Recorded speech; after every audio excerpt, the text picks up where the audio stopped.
Zakaj notranji otrok vpliva na naše dihanje? Notranji otrok ni samo nek spomin na otroštvo, ampak je del nas, ki išče tudi danes varnost na način, ki je bil takrat, ko smo bili otroci, sprejemljiv.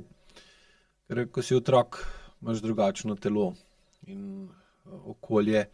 na tebe vpliva, okolje, v katerem živiš in v katerem odraščaš, na tebe vpliva na določen način in seveda telo se ne more drugače odzvati kot na to, da se odzove na način, ki povečuje ali pa omogoča ohranitev ali pa vzpostavitev, povrnitev stika z okoljem. In zato seveda, ker je pač ta stik z okoljem ključen za to, da otrok preživi. Torej, to ni nekaj opcijskega, mogoče ja, mogoče ne, ampak more biti, ker ni druge možnosti. In seveda takrat iščemo način, kako ohraniti stik z okoljem, kako v okolju najti neko varnost, ali pa če drugače ne gre, kako v nekem okolju ustvariti najmanjšo možno verjetnost, da se počutimo nevarno oziroma da smo kar najmanj v nevarnosti. In seveda so vsi sistemi v telesu prilagojeni temu, da prepoznamo vedenje in se temu vedenju prilagodimo na najboljši možen način, da s tem ohranimo bližino. In seveda tukaj potem pridejo do izraza čustva, sploh ker so čustva v otroku bistveno bolj dinamična, močna, višja in nižja, se pravi, otrok ima vedno čustva bolj, lahko rekli, mogoče deregulirana kot odrasla oseba. In seveda so potem čustva otroka, s katerim vpliva na odraslo osebo, sploh če govorimo o staršu, na katerega ima otrok še dodatno močan vpliv za tega, ki ima isti DNK kot starš, kar pomeni, da kri v tem primeru, da kri ni voda. Se seveda hitro zgodi, da če starš nima dovolj dobre čustvene regulacije oziroma da starš nima primerne telesne in čustvene zrelosti, da se bo na lahko popolnoma upravičena čustva otroka, s katerimi se otrok odziva na okolje, in ker okolje drugače čuti, drugače razume, se seveda tudi drugače odziva na okolje, kot okolje razume te odzive. Seveda potem hitro postane neprilagojen, moteč, zahteven, nezaželjen, odvečen in podobno, kar pa seveda otrok zelo hitro začuti kot odtegnitev bližine, odtegnitev varnosti, odtegnitev pomembnosti. In seveda, če recimo otrok ne more na varen način pokazati jezo, žalost, strah ali pa potrebo po bližini, te občutke zadrži in to zadrževanje pa se zapiše v njegovo telo in zato te spomini niso samo niso nekaj, česar se spomnimo, so pa nekaj, česar se telo dobro spomni in nosi to še dan danes in kot učitelj tudi vedno gledam, na kakšen način, kakšno ima nekdo telo in to telo gledaš lahko kot neko knjigo, nek dnevnik dogodkov, včasih si predstavljam kot tisto knjigo, v katero vremenar zapisuje, koliko je danes zračni tlak, pa temperatura, pa vlažnost zraka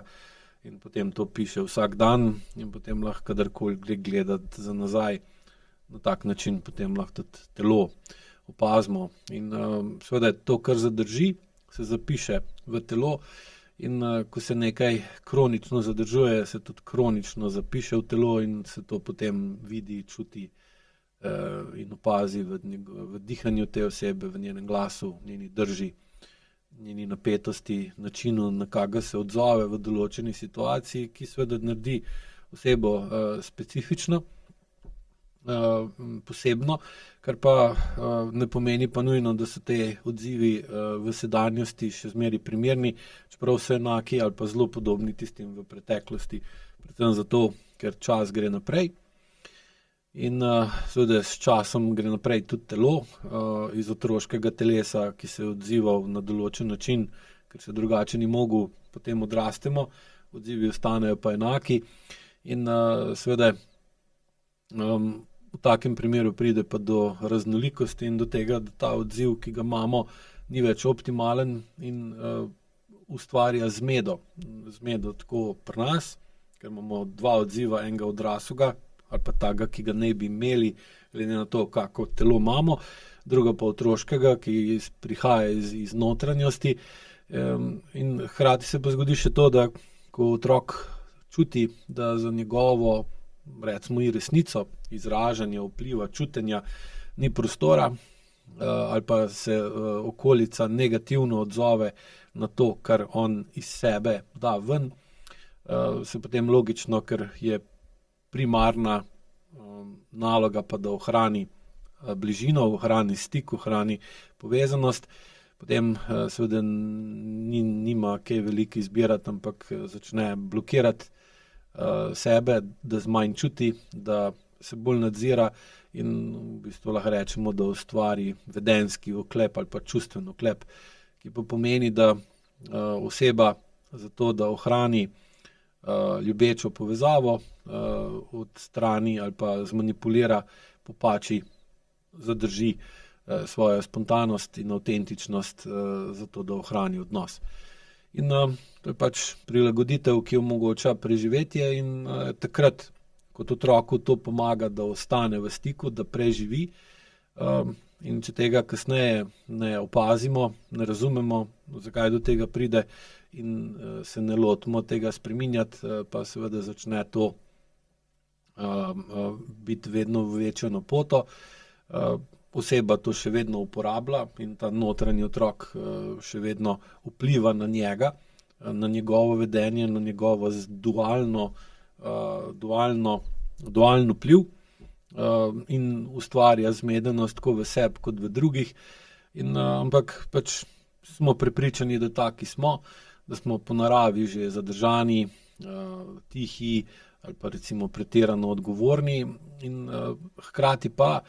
ker tukaj je odziv okolja na vedenje otroka, na naravno vedenje otroka, na otroško vedenje otroka nenaraven, neodrasel, se pravi pretiran, neprimeren, neprilagojen, je zaradi pomanjkanja odraslega odziva na otroka. Odraslega menim, tukaj mislim na odgovornega, zrelega in nekoga, ki razume otroka, zakaj je otrok in da je otrok otrok in ga je treba tudi pustiti, da se tako čustveno izraža ter mu pustiti, da počasi odraste. Mora seveda otrok, da se tem nezrelem, neodraslem vedenju prilagodi, tudi sam postati čim prej takšen in lahko bi rekli, da na zunaj prehiter dozori, se prehiter začne vesti ne otroško, recimo v tem primeru odraslo, ampak na seveda nezrel odrasel način in seveda njegova površina se tako hitreje dozori. Lahko tukaj si predstavljate, ko date recimo steak peči, ga je najprej treba na hitro popeči na obeh straneh, da površina zakrkne, zato da pol zrezek ostane v notranjosti sočen, lahko bi rekli v tem prispodobi bolj mlad. In podobno se dogaja v okolju, v katerem otrok ne more postopno odraščati iz otroka v odraslo osebo, ampak mora zaradi takšnih ali drugačnih okoliščin odrasteti na hitro. Je podobno, ko bi pač to naredili in pol dobimo dve različni plasti, zgornja plast odrasla, notranja pa otroška. In seveda notranjost zelo vpliva na to, kako se oseba vede, hkrati se pa ne zaveda tega vpliva in se ne zaveda te notranjega vedenja, ki pa kljub vsemu, da se ga ne zaveda, ker zavedanje je površinski fenomen in mi se zavedamo, kakšni smo na površini, ne pa na globini, in na površini smo zapečeni, smo odrasli, noter pa ne in potem pogosto ne dojamemo, zakaj smo takšni in seveda lahko taka oseba je na zunaj mirna, razumna, močna, v notranjosti je pa dejansko zelo prestrašena, negotova, odvisna od nekih starih pravil, hkrati pa seveda vlaga ogromno količino energije, da tega na zunaj ne pokaže, ker ko to na zunaj pokaže v določenih okoliščinah, pa seveda je lahko sama šokirana ali pa še bolj okolica šokirana, ker tega tega pa res nisem pričakoval od njega, da je takšen ali pa takšna. In dejansko se zgodi to, da na zunaj ali pa v določenih okoliščinah odrasla oseba deluje zrelo, odgovorno, notranjost je pa še vedno otrok, ki se boji izgube bližine, in seveda to vodi potem v kronično vedenje, ko določene situacije se izogibamo, se tam počutimo zelo neprijetno, naredimo vse, da se v njih ne znajdemo, kar pa jasno vpliva na odnose, na telo, na dih, na držo. In ko pa taka oseba recimo pride do konflikta, kjer pride do možnosti zavrnitve, se zaradi močnega strahu pred izgubo bližine ali pa stika lahko pride do zelo močne telesne realnosti, ki povozi razum, povozi čustveno zrelost in takrat se oseba vede nezrelo in jasno pride do tega, da začnemo čutiti posledice starega načina samozavarovanja, ki pa takrat ni tudi vedno deloval, ampak so nas odrasli še vedno drugače razumeli, ker smo se vedeli kot otroci, ker smo tudi bili otroci. Danes, če pa nekdo se tako odzove kot odrasla oseba, ima pa to lahko veliko hujše posledice, ki so lahko tudi zakonsko, kazensko obravnavane. Tako da tukaj lahko vidimo, da recimo zaradi te zakrčenosti, zaradi tega zunanjega oklepa potem vse skupaj močno vpliva tudi na dihanje in onemogoča globoko dih, ker globoko dih vodi v več čustev vodi pa v to, da vedno težje površina, odrasla površina kroti ali pa omejuje, zadržuje tega notranjega razposajenega, nezrelega, nepredvidljivega otroka in zato seveda tudi vpliva na to na dihanje, kar je tudi nekaj, kar AIQ dihanje obravnava, ampak na splošno pa AIQ to stanje notranjega otroka ne obravnava tako, da je to potrebno utišati na silo ali pa odmisliti ali pa si predstavljati, da nismo več, da naš notranji otrok mora not ostati ali pa da ga poskušamo zbrisati, ampak gremo za tem, da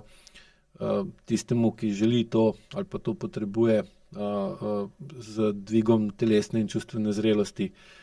pomaga AIQ, da ta odrasel del dobi več vpliva na notranjost telesa in da tudi prej zaradi nižje senzorno-motorne zastrtosti bolj pravočasno ali pa prej zaznamo spremembo v sebi in med tem, kar se v telesu zgodi na otroški ravni, na ravni notranjega otroka in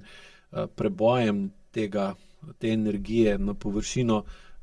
ustvarimo več prostora in ta prostor potem omogoča, da lahko povečamo vpliv zavesti na to otroško reakcijo in na ta način jo lahko prej ujamemo, na njo vplivamo, da ni več tako močna, da ni več tako nenadna, kar pa seveda potem zmanjša strah pred tem nepredvidenim otročjim vedenjem ali pa nezrelim vedenjem, kar pa seveda zmanjšuje notranji pritisk in s tem zmanjšuje moč starega obrambnega vzorca, kar pa seveda pomeni, da notranji otrok ne vodi več celotnega odziva v določeni situaciji, ampak vedno bolj lahko naredimo stanje takšno, da vemo, kaj delamo in postopoma z dvigom čustvene in telesne zrelosti dobimo vedno več stika z samim sabo, kar pa vodi v sproščanje, kar pa seveda vodi tudi v bolj varno bližino in manj naporen odnos, kot je bil prej. In verjamem, da ste se v tej razlagi mnogi prepoznali in en od naslednjih korakov, kako uporabiti AIQ za postopno ozorenje notranjega otroka, je tudi spletno predavanje, ki sem ga posnel ravno na to temo z naslovom Notranji otrok, ki vodi vaše odločitve, kjer grem veliko boljše natančno in globlje v to, o čemer sem danes govoril. In to predavanje vam v bistvu pomaga razumeti, zakaj ta notranji otrok še danes vodi vaše odločitve. Mogoče ste zato celo kdaj veseli ali pa ponosni, da ste bolj otročavi, razposajeni, tudi kreativni, ker je vse v redu, samo problem nastane pa, ko se znajdete v bolj resnih situacijah, kjer bi bila ali pa je potrebna celostna zrelost in telesna moč, jakost in stabilnost, kaj vas pa ta notranji otrok, ki ga v določenih situacijah lahko s pridom uporabite, pa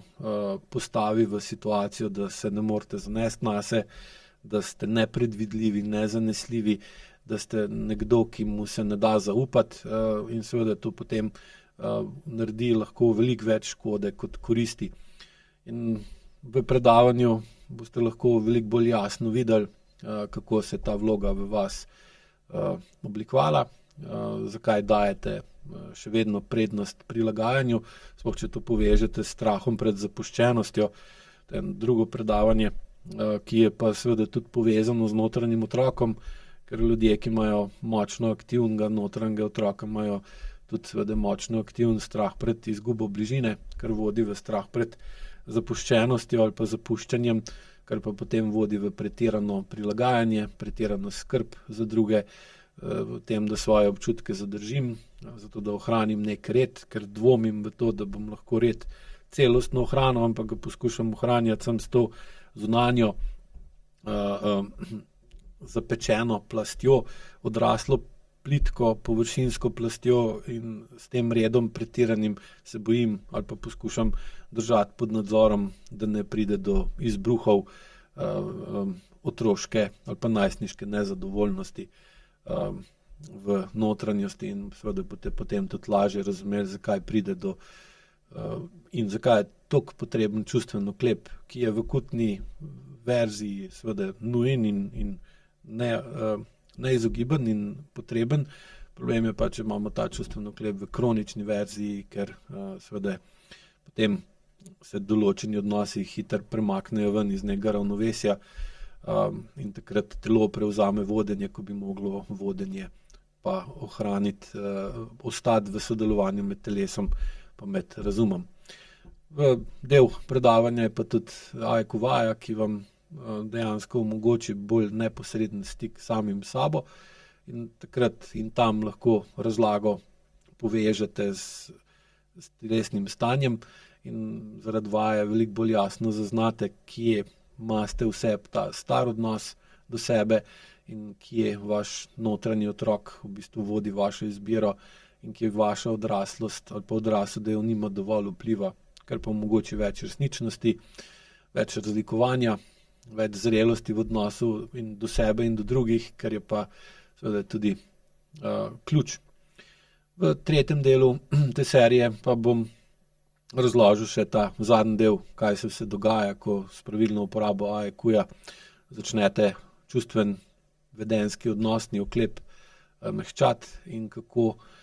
kaj se dogaja, ko notranji otrok začne odraščati, ker vsako odraščanje je zelo zanimiv proces in tudi tukaj se ne da kar iz stanja notranjega otroka preskočiti v stanje celostne odraslosti, ampak je treba iti pač skozi proces zorenja, proces odraščanja, ki ga AIQ sicer pospeši, ampak še zmeraj pa ima svoj ritem, svoja pravila in svoje posledice ter tudi pogosto močne ali pa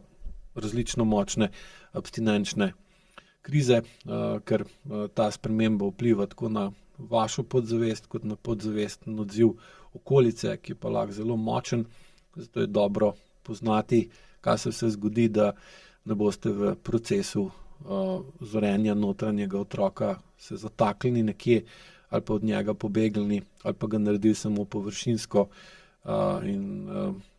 ustvarili iluzijo, da ste nekaj naredili, v resnici pa bistvenega niste spremenili, kar se pogosto dogaja, ko poslušam